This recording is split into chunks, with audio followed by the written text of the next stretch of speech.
Assalamualaikum warahmatullahi wabarakatuh. Sahabat masyar yang dicintai Allah, siapa yang tidak kenal dengan ular? Ular merupakan salah satu hewan berbisa yang sangat berbahaya, bertubuh panjang dan dapat berjalan dengan cepat dengan cara menjalar. Ular tersebar luas di permukaan bumi. Dia dapat ditemui di berbagai tempat, baik di gunung, lahan perkebunan, pertanian maupun di wilayah pemukiman. Ular dikenal salah satu reptil yang dapat mengancam keselamatan manusia dikarenakan mempunyai beberapa jenis yang berbisa dan sangat mematikan. Nabi Muhammad SAW memerintahkan kita untuk membunuh ular karena ular sangat berbahaya dan dapat menimbulkan ketakutan bagi setiap orang.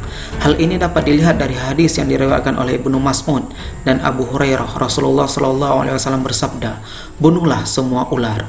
Barang siapa yang takut pada dendam mereka, maka ia bukan dari golonganku." Hadis riwayat Abu Dawud. Banyak hadis dari Rasulullah SAW yang lain yang memerintahkan kita untuk membunuh ular. Oleh karena itu, berdasarkan hadis-hadis tersebut, hukum membunuh ular adalah boleh. Kendati demikian, tahukah kamu bahwa ada seekor ular yang sangat merindui Rasulullah SAW? Dia rela menunggu Rasulullah SAW hingga ribuan tahun lamanya di sebuah gua yang bernama Gua Sur. Berikut kisahnya.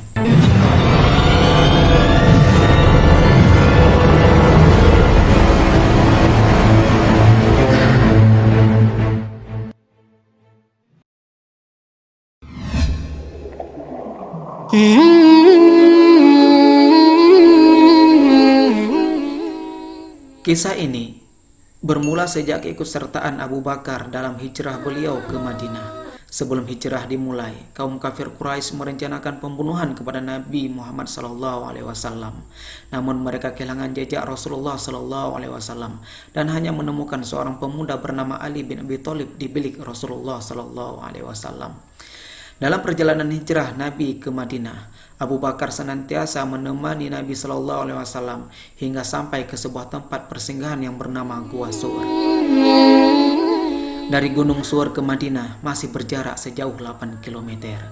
Sebelum Rasulullah SAW memasuki gua, Abu Bakar dengan sigapnya membersihkan dan menutup lubang-lubang yang ada di gua guna terhindar dari berbagai binatang buas dan berbisa. Namun ada satu lubang yang belum ditutupi oleh Abu Bakar. Mereka sepakat untuk bergantian berjaga. Dalam tidurnya, Rasulullah SAW melabuhkan kepalanya di pangkuan Sayyidina Abu Bakar radhiyallahu an. Di dalam gua yang dingin dan remang-remang, tiba-tiba seekor ular mendesis keluar dari salah satu lubang yang belum ditutup oleh Abu Bakar. Abu Bakar menatapnya waspada. Ingin sekali ia menarik kedua kakinya untuk menjauh dari hewan berbisa ini. Namun, keinginan itu dienyahkan dari benaknya karena tak ingin ia mengganggu tidur Rasulullah SAW. Bagaimana mungkin ia tega membangun kekasih Allah Subhanahu wa Ta'ala itu? Abu Bakar menutup lubang itu dengan salah satu kakinya. Lalu ular itu menggigit pergelangan kakinya, tapi Abu Bakar tetap saja tak bergerak sedikit pun dalam hening. Sekujur tubuh Abu Bakar terasa panas ketika bisa ular menjalar cepat di dalam darahnya. Abu Bakar tak kuasa menahan isak tangis ketika rasa sakit itu tak tertahankan lagi, dan tanpa sengaja air matanya menetes mengenai pipi Rasulullah SAW yang tengah berbaring. Ketika itu Rasulullah SAW terbangun lalu berkata, "Wahai Abu Bakar, apakah engkau menangis karena menyesal membuat perjalanan ini?" "Tentu saja bukan, wahai Rasulullah. Saya ridho dan ikhlas mengikutimu kemanapun engkau pergi," jawab Abu Bakar. Rasulullah bertanya, "Lalu mengapakah engkau menangis, wahai Abu Bakar?" Dengan suara tercekat Abu Bakar menjawab, "Seekor ular baru saja menggigitku, wahai Rasulullah. Lalu bisanya menjalar begitu cepat ke dalam tubuhku." Lalu Rasulullah SAW berbicara kepada ular itu, "Wahai ular, tahukah kamu, jangankan daging atau kulit Abu Bakar, rambut Abu Bakar pun haram kau makan." Dialog Rasulullah SAW dengan sang ular itu didengar pula oleh Abu Bakar As-Siddiq berkat mukjizat Nabi SAW. "Ya, hamba mengerti ya Rasulullah.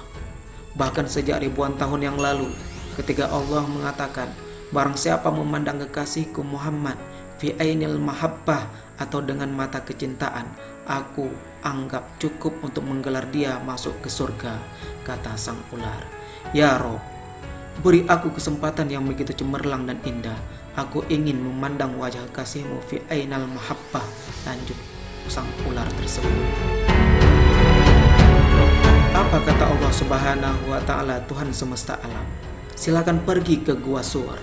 Tunggu di sana. Kekasihku akan datang pada waktunya, jawab Allah Subhanahu wa Ta'ala.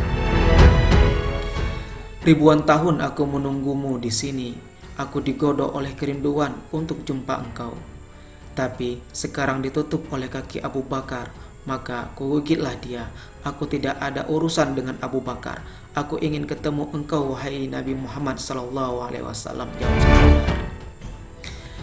Lihatlah ini, lihatlah wajahku, kata Rasulullah sallallahu alaihi wasallam. Ular itu pun akhirnya melihat wajah Rasulullah sallallahu alaihi wasallam dengan penuh cinta. Tanpa menunggu lama, dengan penuh kasih sayang, Rasulullah sallallahu alaihi wasallam meraih pergelangan kaki Abu Bakar. Dengan mengagungkan nama Allah Subhanahu wa Ta'ala, sang pencipta semesta, Rasulullah sallallahu alaihi wasallam mengusap bekas gigitan itu dengan ludahnya. Maha suci Allah Subhanahu wa Ta'ala. Seketika rasa sakit Sayyidina Abu Bakar itu langsung hilang tak berbekas. Gua Sur kembali ditelan senyum. Kini giliran Abu Bakar yang beristirahat dan Rasulullah sallallahu alaihi wasallam berjaga. Dan Sayyidina Abu Bakar menolak dengan lembut ketika Rasulullah sallallahu alaihi wasallam menawarkan pangkuannya untuk beristirahat. Dia tidak akan rela dirinya membebani pangkuan penuh berkah itu. Inilah sikap yang ditunjukkan oleh Abu Bakar As-Siddiq radhiyallahu an sebagai seorang sahabat kepercayaan Rasulullah sallallahu alaihi wasallam. Ia merelakan semua yang dimilikinya demi keselamatan dan perjuangan dakwah Rasulullah sallallahu alaihi wasallam. Bahkan ia merelakan nyawanya terancam demi menemani Rasulullah sallallahu alaihi wasallam. Semoga di zaman ini kita termasuk salah satu Abu Bakar yang senantiasa mencintai Nabi sallallahu alaihi wasallam. Wallahu a'lam bishawab.